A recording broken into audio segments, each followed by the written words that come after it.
Assalamu alaikum, hurmatli seyirciler. Bu UA TV studiyada Ukrayna haberleri bugün fevral'nın 7'si Cuma akşamı günü. Ukrayna Yuqori Radası Ukrayna esas kanununa denişmelerinin көрсетілуі hakkında kanun kabul etti. Ukrayna Prezidenti Petro Poroshenko tarafından teklif etilgen kanun lehasına 334 mebus kol tuttu.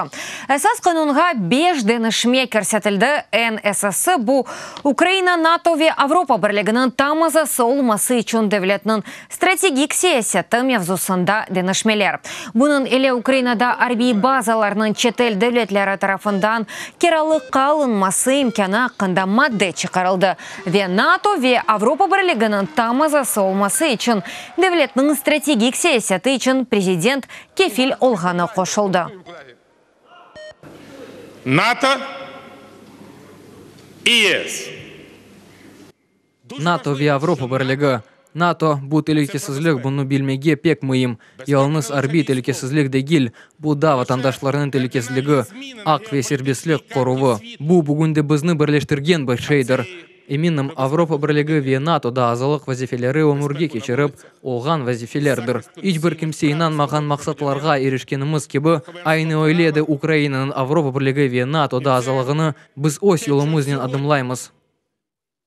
Ukrayna'da valuta bazarının yanı çalışıf usulları. Endiden başlap kirişimciliknin uğraşkanları ne vakit dolar ya da evro satın almağa gerek olğanına Milli Bank'ın ruhsatını beklemezden müstakil tarzda karar edecekler. Ufak valuta yollamalar hakkında da hesabat vermek gerek olmayacak. Bunun ile halkara mukavellerge göre 180 gün içinde para ödemek hakkında mecburiyetler de lahu etildi. Bundan gayrı yatırım yapmak, valuta yollamak ve çetel banklarda hesap açmak için artık ayrı lisenziyalar almak gerek değil. Bu denişmelerini tek İtalyaçı ve ihraççılar değil, Ukrayna vatandaşları da duyacak. Misal olarak valutanı bankomat ve internet банкінг vasıtasıyla deniştirmek mümkün.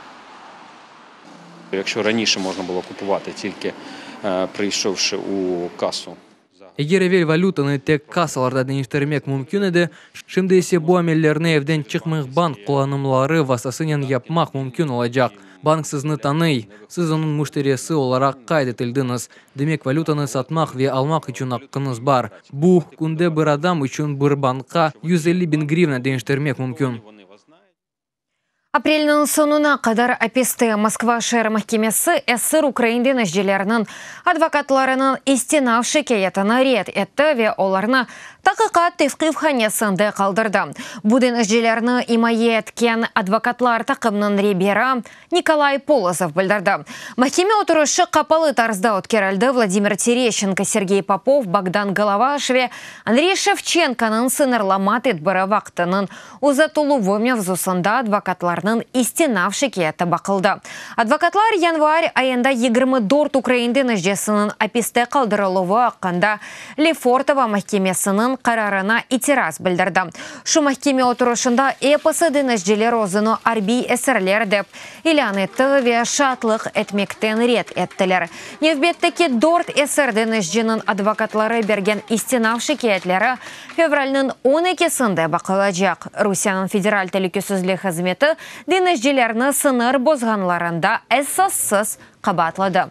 Noyabr'ın 25'inde Kerech boğazı yanında Rusya mahsus hizmetleri Odessa limanından Azaq denizi boyu Mariupol limanına yol tutkan Ukrayna'nın Berdiansk ve Nikopol katerlerine ve yanı Kapı bukserine hücum etip onlarını zapt etti. Federal Tehlikesizlik Hizmeti'nin hadimleri Ukrayna harbi esir denizcisi Andrey Drach'ni tekrar sorguga çekti. Bu haqda onun advokatı Andrey Pepa haber etti. Onun sözlerine göre sorguga vaqtında Andrey Drach harbi esir olğanını aytkan ve tek adını, doğan tarixini ve harbi unvanını bildirgen. Ayrıca advokat Andrey Drach kanunsuz apis etiluvini, sebat ile geçirgeni ve sağlık alına şikayet etmegenini kaydetti. Кырым Мухтар Жумхуриеті прокуратурасы хақ етілген Кырым янында қарадыны сувларына бузлаштыру меселелесіні тақық әті. Идарияның матбуат қызметі хабер еткеніне көре, тақық ишлер ерасты мұйтының файдалану қайдалары бозылуы маддеге көре кечірілі. Прокуратура ишгалжилер керич көпіру үшін Кум чықарылығы вақтында зерлі қалымтылар тұтылған яранын бентінің бір қысмына йоқ әткенлеріні белгіледі. Экологларының айтқанына көре зерлі қалымтылар денізге түші бұйсе әтрафтаки мұйтве адамларының сағлығы үшін хафлыдыр. Нижний Чурубаш қалымтылары мағзені бұзерлі қалымтыларының тәлікесіз тұтылығы үшін ер. 1968 сенесінден башлап Демир күлчесі комбинатының зерлі моделеріні топламақ үшін құланылған еді. 20 елдан берлі шыркет чалышмай. Истанбулда 7 қатлы бина авдарылып түшкені себебінден 3 кеші әлі қылды. Да 13 кеші дағылувлар тұбынден чықарылды. Оларының арасында 5 яшлы бала. О дағылувлар тұбынды 19 сааттан зияде бұлынды құртарыжылар сақ қалғанларыны қыдырмаға девам етелер тәфсилатлы жа лефамызда. Көз етув камералары чеккен бұл видео қысымда Истанбулдаки мескен чоқ қатлы бина йықылғаныны көрмек мүмкін. Бинаның чекуі апансыздан башлана диварларының сынық парчалары соқаққа вет тұрған машиналар үстіне түше. Адамлар есе түшкен диварлар астында қалмақ үшін түрлі тарафларға қачалар. Вақия шаатлары бина тұшы башламазан эвел патлав кебісес әжіткенлеріні айталар. Не қадар қышы дағывлар алтында қалғаныны белі дегіл. Құртарыжылар, виянғыжылар сынық парчаларыны жиштыра. Оларға ерлі сакенлер ве көңіллер ярдым ете. Вақия ерінде екімлер невбет ете.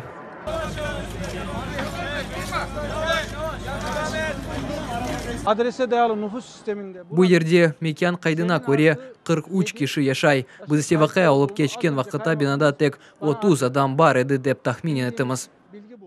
Қазаның ресми себебі да белі дегіл. Полис себеп бина бозылығы ве қанунсыз суретте қорылған 3 қат олғанына түшіне. Құртарыжыларының малуматына көре дағылылар түбінде 10 кішіден зәде ола біле. Анкара шәрінде Қырымның ишғали адлы конференция кечірілді. Қырым татар баш дәрнігінің сабық рейесі Тунжер Калкай Тюркия сәкенлеріне ишғали алтындаки Қырым ақында тариф әтті бұтын субет айырымы взоларға бөлінді. Қырым халық Жумхуриеті 1944 сенесі фажиасы Қырым татарлар 60-ші сенелерді ве авдет 2014 сенесінің вақалары ведегерме взолар. Умумен 70-ке яқын адам келді. Тәдбарының мақсады Тюркиядегі жематқа Қырым меселесіні anlatmak ve Қырым hakkında doğru düşüncelerini yaratmaktır. Evet, buna insanlar olsa Kırım Tatarlarının bu başlarına gelgen facialı kunerke tabii ki onlar pek merak kestiler. Onlarla alakalı sorular oldu. Onun yanında Türkiye ve Rusya'nın organ ticari münasebetleri, ekonomik münasebetleri nasıl hep öyle sorular sordular. Biz de onlarga tabii ki bu meselede Kırım Tatarlarla yapılgan bütün bu zorluklarını, kıyınlıklarını anlatıp ve bu Rusya'ya karşı daha temkinli olmasını gerektiğini ayttık. Киевде Русь елшілігі янында Японияға бірдемлік білдірмек үшін акциясы өткерілді. Тәшкілетшілер акцияны Шимали топрақлар күніне бағашлады. Бұл Русия тарафындан илхақ етілген Японияның Куриль адалары иштиракчилер елшілік бинасы янында Украина ве Япония байрақларыны көтерділер. Мақсат Кремльге Куриль адалары Япония халқының олғаныны хатırlatмақ. Фаалері Русияның әрекетлерінден зарар көрген мемлекетлер бір-біріне қол tutmaq керек olğanlarını айталар. Північна – це Японія, Крим – це Україна. Кожного року Японія відзначає День своїх північних територій, які окуповані. Әр ел Япония Русия ишғал еткен Шимали топрақлары күнінің кешере. Біз ишғал етілген Қырым ве Курильск адалары арасында бір мувас сызамыз. Бу акция кечіріп, біз Япония халқына қол тұтқанымызны көстермеге естедік. Я чітко відстежую ті Украина ве Япония арасында мувазаларны көзетем. Бу беллі бір топрақ меселелері. Өз вақытында Қырымны ғайып яттық. Русия оны юсузлікнен бізден чекап алды. Бойлеке бұд чоқ ел евел Японияда бу девлеттен зарар көрді. Бізім умуми бір дұшманымыз бар. Вақтын жешғал етілген Донбасс топрақларындан 33 махкум қайтты. Жазаларыны олар Украина незаретінді ұлғаны писханелерді чекмеге девам етежеклер. Бақта Украина омбудсмені Людмила Денисова хабер етті. Махкумлеріні ішғалжелер Луганск велиетінің счастье шерінді теслим еттілер. Декабрінің дортунды Минскті учтарафлама контакт группасы 60-тан зиеді украинлерінің теслимі төлеві меселесінде анлашқан еді. Штангист Украин фильмы премьер плонжы француз фестивалінде Гран-при алды. Бақта Украина Девлет киносы өз Facebook сайфасында язды. Бұл фильмні Украина Полония или Берлікте чықарылды ве штангист фильмы муим ярышларға азырланған ағыр атлетнің омры қандай кейеті. Режиссер Дмитрий Сухалицкий-Сапчук баш роліні Александр Лой ойнады. Эвел штангист фильмы Варшавадаки кинофестивалінде де Гран-при алған еді. Үрметлі серджелер бұда қағаға бұл соңке хаберамысы да чо хаберлерні сізлер UATV.ua сайтымызда оқи білесіңіз. UATV или олыңыз өзіңізге мұқа айтолыңыз, сағылықнен қалыңыз көрішкенде.